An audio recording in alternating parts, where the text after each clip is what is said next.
ang Filipino community sa Kuwait na mapapanood sa ibang bansa sa pamamagitan ng internet.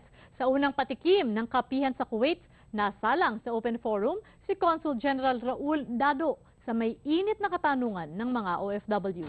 Yan po ang Balitang Middle East ni Katrina Perea. Kasi dami mga babae natin ladies who are stuck in a Kuwait. Nag-absconding, mga love cases, theft cases, or absconding na walang evidence, we're gonna make an appeal to this person to pardon them. In other words, kung may labor contract violation, pwede sa polo, pwede sa legal desk at the moment. Sing-init ng kape ang ratsada ng mga issue na pinag-usapan sa premiere telecast ng kapihan sa Kuwait. Balitaan at balitaktakan ang bagong news and talk show na inilunsad ng Biyernes sa Carlton Tower Hotel.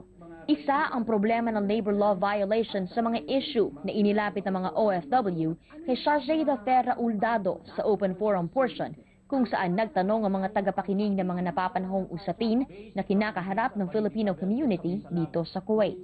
Napakaganda ng nangyari sa kapihan sa Kuwait because all the opinions, comments, suggestions were freely discussed between the embassy and the Filipino communities. We in the embassy learned from the community even the solutions to many of our problems here in Kuwait. This launching of kapihan sa Kuwait is very helpful kasi nare-raise lahat ng questions I think na i-raise dito. At least kung ano yung mga concerns ng mga HSWs, it would help us. Marami siyang naitulong at kaalaman para sa kababayan natin. Hindi lang po sa atin sa Pilipinas, kundi pati dito sa nangyayari sa Kuwait, lalong-lalo na mga problema natin para maparating natin sa embahada. Ang programa ay pinangungunahan ng ilan sa mga batikang mamamahayag na Pinoy sa Kuwait na sina Ben Garcia ng Kuwait Times, Pastor Hiel Bantugan, Hermie Hernale at Balitang Middle East Senior Correspondent na si Ms. Maxi Santiago.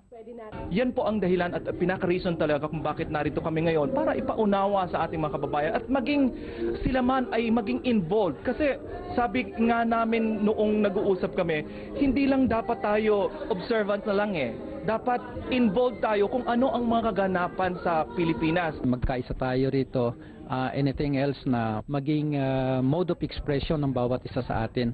Again po, intelligent discussions on very important issues na kumakatawan sa ating community dito sa Kuwait. Ang kapihan sa Kuwait ay gaganapin tuwing Biyernes ng hapon sa loob ng 2 oras at mapapakinggan sa amang panig ng mundo sa pamamagitan ng www.ustream.tv. Nagbabalita sa Middle East, Katrina Perea, Kuwait.